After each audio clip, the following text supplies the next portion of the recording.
I just finished editing this video, and right before I was about to export the project and upload it to YouTube, I checked the news and I just saw that Israel and the United States have just launched an attack on Iran. So the things that I'm about to say in this video are more urgent and pressing than ever before. We cannot allow this conflict to go any further. Please listen to what I'm about to say. Please take it to heart. This is an atrocity unfolding right now. I don't have any more information than you do. I'm just finding out the news myself. But yeah, it's wild timing, and I am absolutely sick to my stomach right now. I hope that this doesn't escalate any further. Please, let's all come together and resist the propaganda that's to come. I hope this video helps you to understand some of the techniques that are going to be used in the coming days and weeks to try to make us all sign on to this unjust war. Don't fall for it. Oh, and by the way, you'll probably notice that I have to censor a lot of words in this video just to make sure it doesn't get age restricted or content restricted by YouTube. If you want to see an uncensored version of the video, you can check it out on Means TV. You can get a coupon code for Means TV in the description, but also if you can't afford to pay at all, just contact the folks at Means TV. They'll give you a free subscription, or you can just pay whatever you want. Anyway, here's the video.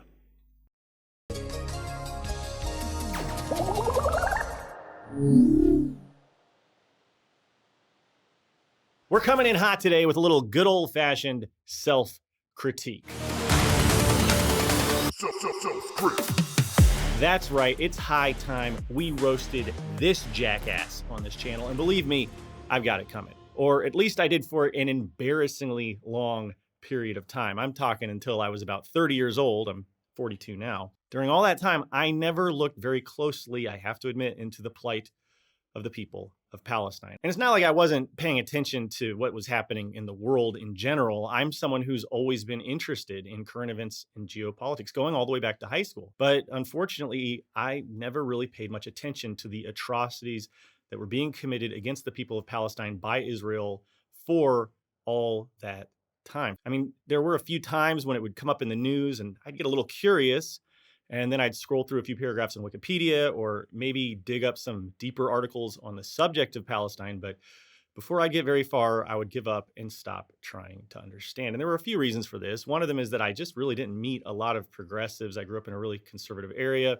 and the progressives that I did know, they never really broached the topic to me. So I didn't really ever have anybody sit down and explain it to me in terms that were sympathetic to the people of Palestine. And another big reason that I never did find that Palestinian perspective, and again, I hate to admit this, it's because I would inevitably get shooed away from paying attention because the media propaganda I was consuming left me repeating in my mind that now all too familiar refrain: it's complicated. It's just too complicated to understand Palestine. That's right. I was one of those people who was fooled by the media and by pundits and by journalists and by my own chauvinistic biases that the situation in Palestine was too complicated for me to understand. And so I looked away. And look, by now, hopefully I'm preaching to the choir. I would assume that anybody who's watching this channel, who's even remotely progressive, understands that this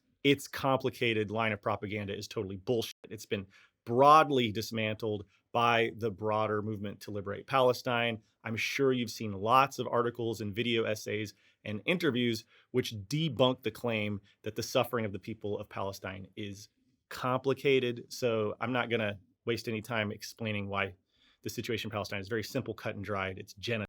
And the reason we can all understand this now, even though it was more difficult to understand in the past, is that our social consciousness has advanced. This just means that we have collectively evolved our social understanding of the history of Zionist settler colonialism. As a class, we as workers have collectively developed a more sophisticated understanding of the ongoing genocide and occupation, and importantly, of the propaganda lines which have been used by Israel to justify decades of atrocity against the people of Palestine. A lot of those lines of propaganda will never work again in running cover for that genocide. We've collectively become more familiar with the ways in which Israeli propaganda functions. And this makes an increasing number of us more resistant, more immune to being swayed by flimsy arguments like it's complicated. So whether or not there was any excuse for me being a shithead who bought into that propaganda and looked away from the suffering of the people of Palestine for so long back in the 90s and the 2000s, today in 2026, there's no excuse for anyone to believe that the plight of the people of Palestine is too complicated to wrap our heads around. The situation is simple. A genocide is being carried out. It's been broadcast on television. It's live streamed every day. Children are losing their lives by the thousands. An entire nation is imprisoned and now being threatened with total displacement from their homeland. There's nothing complicated about that situation. And now it is starkly clear. You don't even have to go look for it. It's all around us.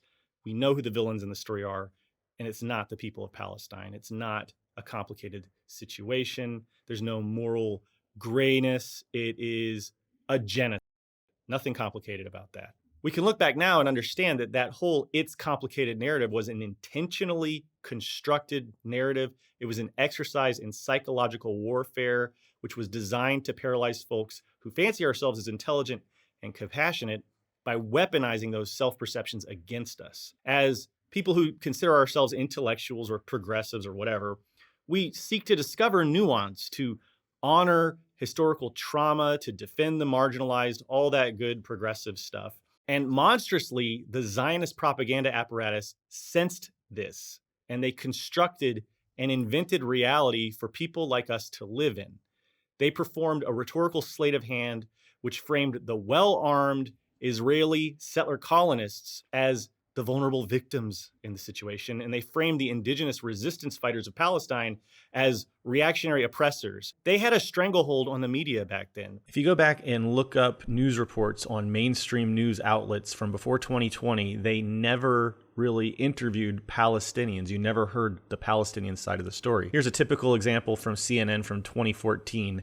They did not share a single Palestinian voice. They went around and interviewed several Israeli people.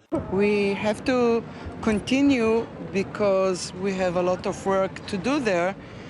Otherwise, they will find a way to come inside, all the tunnels, and I don't know the name, and we have to destroy everything. They interviewed a former high-ranking Mossad official. They interviewed this guy, Marcus Sheff, and they just labeled him a political analyst. He's actually a British Israeli propagandist, a professional propagandist for Israel, but they don't disclose that anywhere in the interview. But they did not interview any Palestinian people. And that's pretty much how the media has always treated this topic. And something else for you to understand, especially if you're younger, back when I was young, in like the late 90s, the early 2000s, even into the 2010s, we weren't getting our information as much from these alternative sources like YouTube channels and blogs and that sort of thing. Really, most of the news that I was consuming, and I think that I can speak for most people who paid attention to the news, it was from television, the radio. Yeah, I'm old enough that I read physical paper newspapers.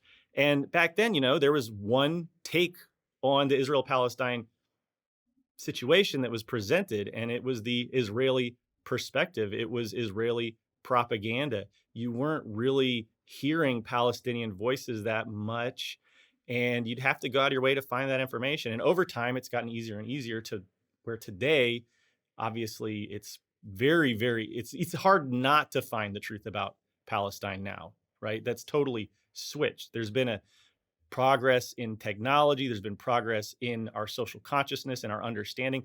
And there has been a lot of progress made on anti-propaganda strategies and techniques that Palestine liberation activists have been developing and advancing. And they've gotten a lot better at shutting down those bullshit lines of Israeli propaganda. The process of building a world of propaganda through the media is described by the late, great Dr. Michael Parenti as a process of inventing reality. The ruling class leverages its control of the news and entertainment industries to construct an artificial worldview through the appropriation of social justice language. Most deviously of all, Zionists exploited the unimaginable horrors of the Holocaust to insulate themselves from accountability, and they painted anyone who questioned them as anti-Semites, and this worked really well for a long time. They dressed up their Zionist colonization of Palestine in the language of indigeneity and national liberation, and they forced much of the global left into a state of cognitive dissonance. They were able to portray the simple act of opposing genocide as an act of anti-Semitism. And this invented reality was the crux of the "it's complicated" line of propaganda. If one wasn't willing to pad their critique of Israel, at the very least, with this notion that the situation was complicated, there would be very severe social consequences of being labeled as a reactionary anti-Semite. And for decades, this artificial complexity and these severe social consequences of denying that complexity served the Zionist agenda by neutralizing progressives from organizing in an effective domestic opposition to the genocide. Fortunately, today we know better. And that's very much thanks to the vanguard of the Palestine liberation movement, people who have been paying attention to this and know a lot more about it and have known about it for way longer than I've been alive. They're the ones who've taught us to understand that this campaign of atrocity, which Israel is carrying out against the people of Palestine, is what it is. It's a genocide. So today, most of us, myself included, can see through the lies. We can see through the propaganda. We understand how the propaganda works, and it doesn't work on us anymore. Unfortunately, for many Western progressives, this hard-won clarity remains confined to the borders of Palestine. We've learned to recognize the tactics that Israel uses to justify and run cover for the siege of Gaza, but we failed to generalize that lesson to the rest of the world.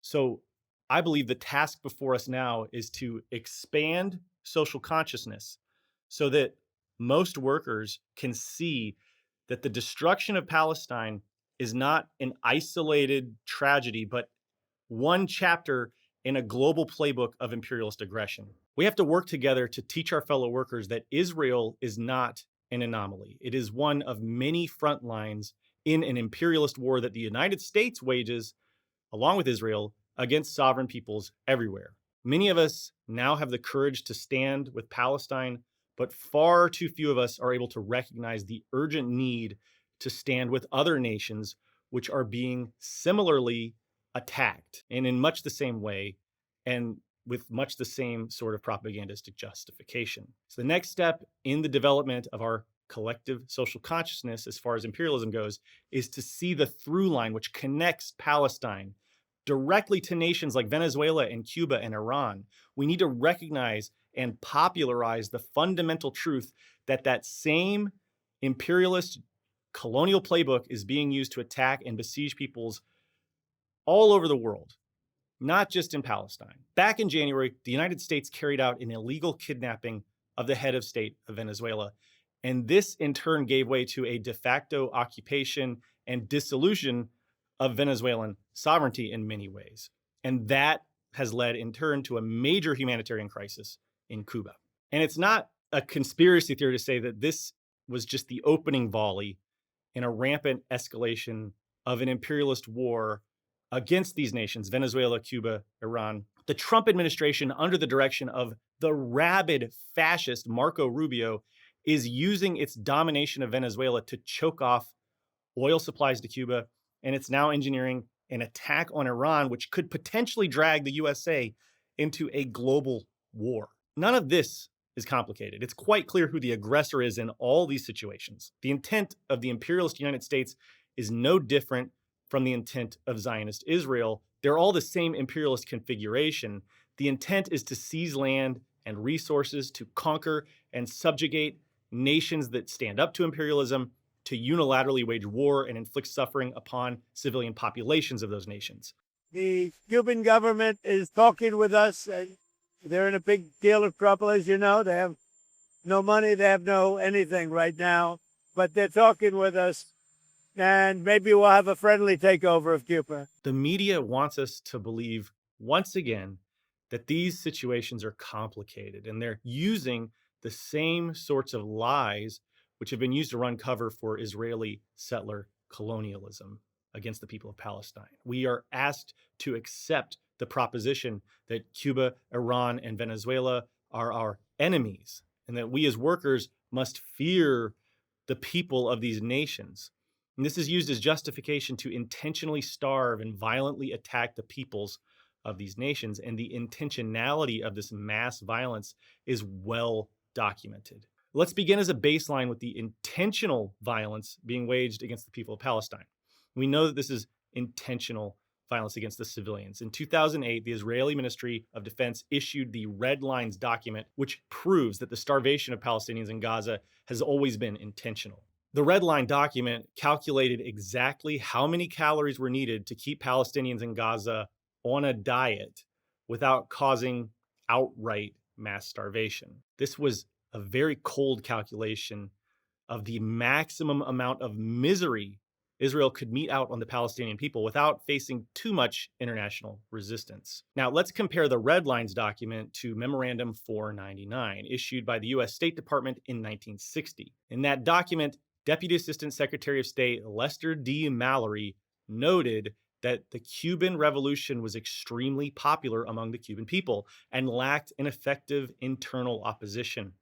The conclusion of Memorandum 499 was that the only way to alienate the people from their government was through disenchantment and disaffection based on economic dissatisfaction and hardship. The memo states explicitly that if the above are accepted or cannot be successfully countered, it follows that every possible means should be undertaken promptly to weaken the economic life of Cuba.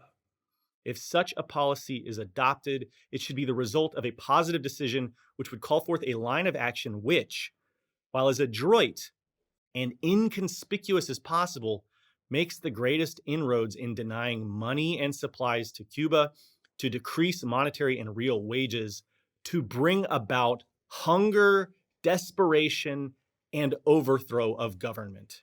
This has been the official policy of the United States since 1960. To carry out the systematic privation and starvation of the people of Cuba as inconspicuously as possible. To make the people of Cuba go hungry, to instill misery in the civilian population by denying the very necessities of life. The embargo against Cuba has since been used as a template for starving and collectively punishing the peoples of countless other nations, including Venezuela and Iran, and including Vietnam. My partner, Luna, runs the channel Luna Oy. She has a whole video. It's actually a two-part series talking about growing up under comprehensive embargoes in the 90s. If you want an idea of what it's like to be a child growing up under comprehensive embargo, go watch those videos. It's heartbreaking. And one of the only countries that helped the people of Vietnam during that embargo was Cuba. Luna would probably not be alive today if it weren't for Cuban medicines and vaccines and medical aid that was delivered to the people of Vietnam through the comprehensive economic embargo, which the USA was cruelly imposing on Vietnam all the way up into the 2000s. The Center for Economic Policy and Research issued a report in 2019 on sanctions against Venezuela, which found that most of the impact of these sanctions has not been on the government, but on the civilian population.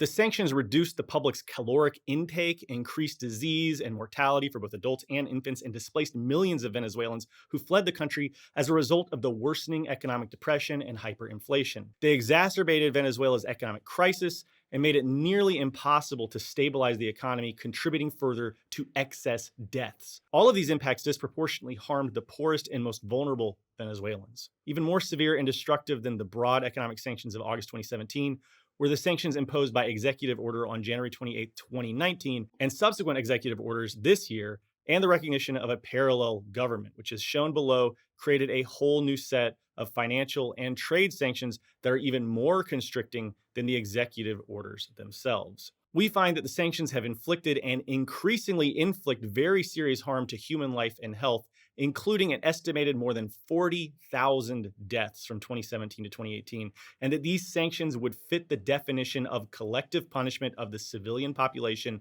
as described in both the Geneva and Hague International Conventions, to which the USA is a signatory. They are also illegal under international law and treaties which the US has signed and would appear to violate US law as well. There is nothing complicated about this. These are war crimes. These are crimes against humanity, and the United States of America is a signatory to this fact. And of course, Iran faces similar civilian strangling sanctions, and right now, the United States is threatening to go even farther in its attack against the Iranian people. We as American citizens are being asked to consent to the potential of an all-out war against the nation of Iran. And why? Because Iran has been one of the few nations which has directly struggled in opposition to the genocide in Palestine. Because like Venezuela, Iran nationalized its own oil industry, and for more spurious reasons, such as Iran's supposed nuclear weapons program. Mind you, as we've explained in previous videos, this nuclear weapons program has never been proven to exist. And even if it did, Trump swore up and down last year that he had completely obliterated that supposed nuclear weapons program with his last bombing campaign against Iran. So as with all the previous imperialist interventions and wars, it's all bullshit. It's all completely contradictory to reality, to truth.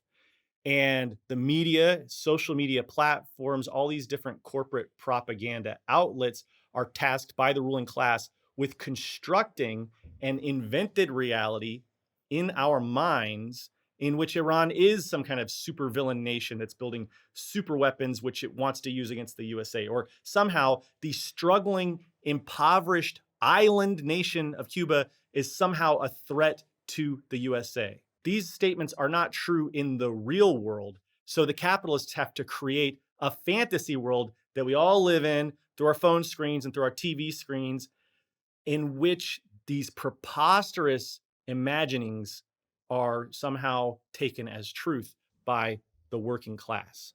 So I think it's important that we now take a look at some of the common lines of propaganda used to invent realities which fool workers into consenting to unnecessary, unjust war.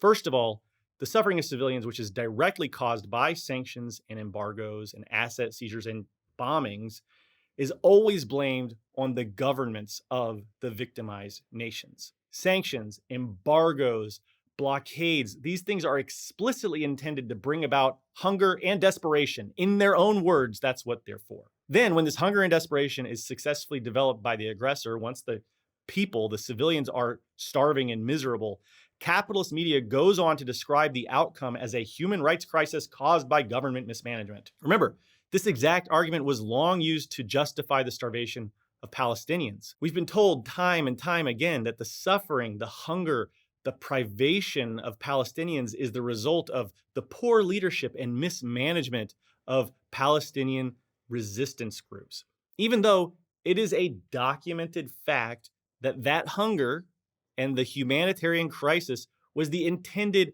outcome of documented Israeli colonial policy. And here's another parallel between Israeli propaganda and American imperialist propaganda: the use of the passive voice.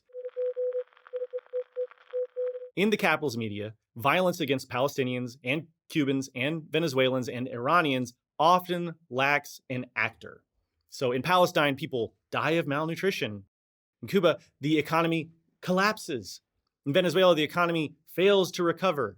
And this might sound familiar because another place you see this propaganda tactic used all the time is in American domestic propaganda. You know, like when the cops in the USA take someone out in cold blood, the headlines are always saying that the victim died in a police-involved shooting or some shit like that. That's the same principle. You remove the subject of the sentence. You use passive voice. Create a cognitive barrier between your audience and reality. So we really need to take it upon ourselves to teach our fellow workers and to remind each other and ourselves that these problems we're seeing in these targeted nations are not just like organic outcomes that happen naturally because of poor leadership. These are the outcomes of active choices made by the USA and Israel. The US Treasury actively threatens international banks that process Cuban transactions. The IDF actively blocks caloric intake to Gaza. By removing the subject from the sentence, the propaganda machine frames intentional atrocity against civilians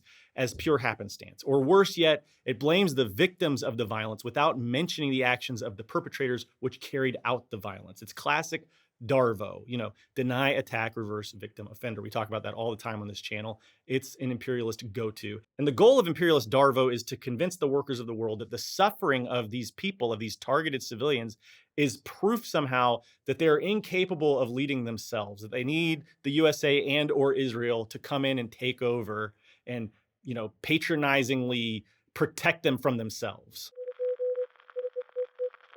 You know, if a Cuban hospital runs out of antibiotics due to the US state sponsor of terrorism list designation that Cuba's been placed on, capitalist media pundits will proclaim that this is evidence that socialism doesn't work and communism is evil and we need to get rid of the communist government.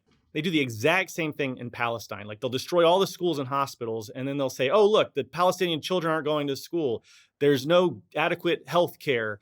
Palestine is incompetent at governing. In both of these cases, the empire destroys the infrastructure, and then they use the rubble as evidence of the victim's incompetence. And again, this happens domestically. We see it all the time. We see minorities systematically, racially oppressed. They are not given economic opportunities. And then the social problems that result of that poverty, which is systematically imposed on them by the capitalist caste system of white supremacy, that gets blamed on those groups. Deny, attack, reverse, victim, offender. It's a classic capitalist propaganda line. And similarly, both the USA and Israel justify barbaric economic warfare, these sanctions, these blockades, these embargoes, by invoking a permanent state of emergency. They create a security necessity narrative to protect the Western Hemisphere from hostile influence, despite the fact that Cuba has not participated in any hostilities anywhere in the world in many, many decades, since before I was born. Iran is listed as a security threat for having a nuclear weapons program, which has never been documented to exist, and which, like we said earlier, was supposedly completely obliterated a few months ago. And I have a whole video about how liberals actually started manufacturing consent for more war against Iran right away.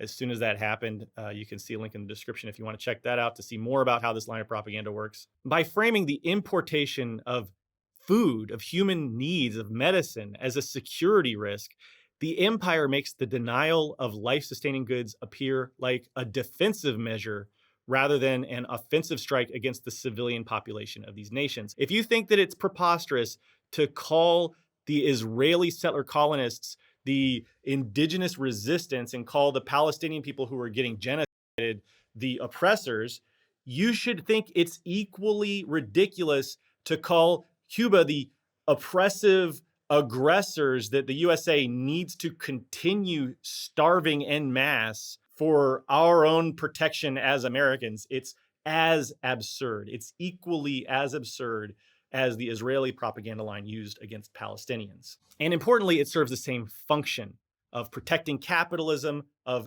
furthering the agenda of the capitalist class, of expanding the empire. Another extension of these DARVO tactics is the "it's for their own good" line of propaganda.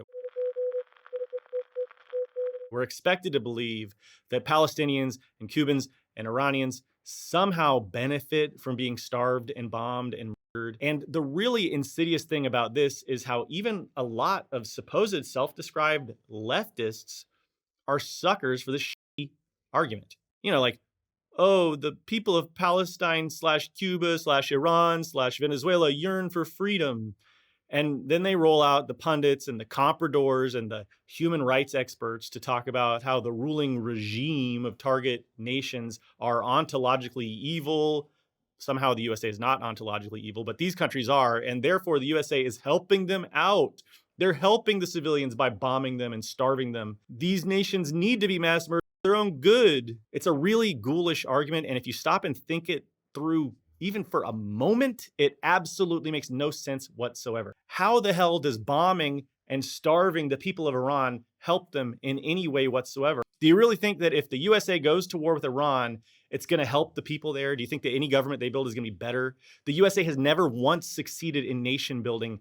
Every place we have ever invaded has fallen into chaos and suffering that far exceeded what was going on before we showed up. 1 million people in Iraq died at least. This entire lie is rooted in the monstrous arrogance of American hypernationalism. In truth, the USA does not have any business in policing other nations. We need to police ourselves.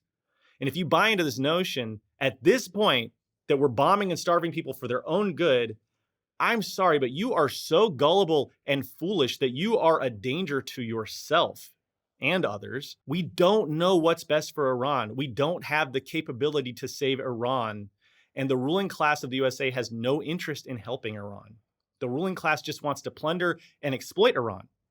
And that's all there is to it. And that goes quadruple for Cuba and Palestine, nations which have never even had a chance to try and build themselves up peacefully because they've been under constant assault for generations. It is infuriating that we've done nothing but hinder, harm, and kill the people of these nations since long before I was born. Then we turn around and we act like we're the good guys, and we blame them for not blossoming into perfect utopias. Being an American is thinking we have the responsibility to go around and overthrow governments all around the world when we ourselves live in a brutal, incompetent, aggressive, unjust, genocidal, prejudice-ridden police state that's run by a corrupt pedophile ring. We should be a lot more concerned with our own government than the governments of these other nations. So you can just all the way off if you think you are in any position to judge Cuba or Iran or Venezuela.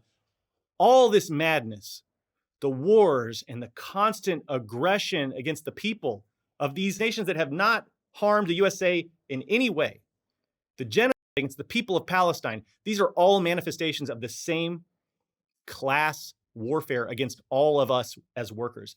As activists and organizers in the Imperial Corps, we must draw these parallels. We must connect the struggles of ourselves as a working class in the USA to the struggles of our comrades in these other nations that are being imperialized and attacked and devastated on our behalf. We have got to get it through our heads that this is the same capitalist, imperialist ruling class that is united in attacking all of us in all of these nations, in the targeted nations and in the empire. The USA and Israel both have the same ambitions of wiping out opposition and stamping out any and all resistance against colonial occupation of these supposed enemies. And meanwhile, they're oppressing us back at home. We're losing any semblance of civil rights we ever had. American activists are getting shot down in the streets right now. As a citizen of the USA, I refuse to consent to the framing of these sovereign nations as my enemy. Cuba's not my enemy. Iran's not my enemy. Venezuela's not my enemy. And I also proclaim here and now that my allegiance is not to the nation which I was born a citizen of, but to the global working class that I labor with and that I am oppressed with by the violent, ruling, capitalist, imperialist class that is attacking and targeting all these other nations right now and targeting and attacking my own people back at home. The way I see it, public enemy number one, the threat to myself and my fellow workers around the world and in the USA is the USA. The USA threatens peace and stability for all of us everywhere. Right now, as Cuba is facing a desperate humanitarian crisis thanks to these ramped up fuel embargoes, and Marco Rubio has stated a goal of regime change in Cuba by the end of this year, as Iran is surrounded and threatened by an American fleet of warships, and as Venezuela is occupied and strangled and subjugated by American oil corporations, it's urgent that we merge the energy of the Palestine solidarity movement with the struggle to end all imperialist war everywhere into one single unified peace movement. We can do this just as we did with Palestine. We have to educate ourselves on the history and the current conditions of victim nations like Iran and Venezuela and Cuba, so we are able to immediately counter the "it's complicated" narrative with the hard and simple facts. They're going to trot out compradors and human rights experts. They're going to talk about the poor management of Cuba and Iran and the plight and the suffering, and it's all going to be in service of convincing you that the USA can, should, and must go and attack these nations, invade these nations, starve the people of these nations. Every time they mention poverty in Gaza, point to the Red Lines document. Every time they talk about poverty and suffering in Cuba, point to Memorandum 499. Learn to counter these propaganda narratives. It is vital that you do so and that you teach your fellow workers to do so. I'm proud that all of us, including myself, have learned to struggle and strike for the people of Palestine. We have to do the same thing now for the people of Cuba and Iran and Venezuela. We have to get Cuba off the state sponsors of terrorism list. We have to end the confrontation with Iran. We have to get the blood-stained hands of Western oil tycoons off of Venezuela. All these fights are one and the same. When we protest at a weapons manufacturing plant that's making bombs for Israel, we're also protesting the entity that enforces the blockade on Havana or threatens Iran with carrier groups. Our movement must reflect the reality that all these nations are being attacked and imperialized for the same reasons. We have to stop collective punishment and siege warfare against civilians in Cuba and Palestine, Iran and Venezuela, and everywhere else it happens. And I'm just using those as examples. There are a lot more nations where this shit's happening, you know, and we need to learn about all the different places it's happening. And I'm especially speaking right now to my fellow citizens of the empire which carries out this violence, especially folks in the USA. We cannot rely on China or Russia or any other nation to save Cuba or Palestine or any other victim of our empire. Speaking to my fellow citizens of the USA, we have the greatest power and the greatest responsibility to stand for Palestine, for Cuba, and for every other nation which is under attack by the United States empire. Nobody has more power to do something about these crimes against humanity than we do if we're citizens of the USA. We have to stand up to our own government. We have to teach our fellow workers in the USA that we have a lot more common with a worker in Iran or Venezuela or Cuba than we do with these billionaire pedophiles who run our country. We have to free the world, not just Palestine, the entire world from capitalist imperialism. It's all one struggle, and none of us are free until all of us are free. I'm EJ. This is NonCompete. Thank you so much for watching. We'll see you next time.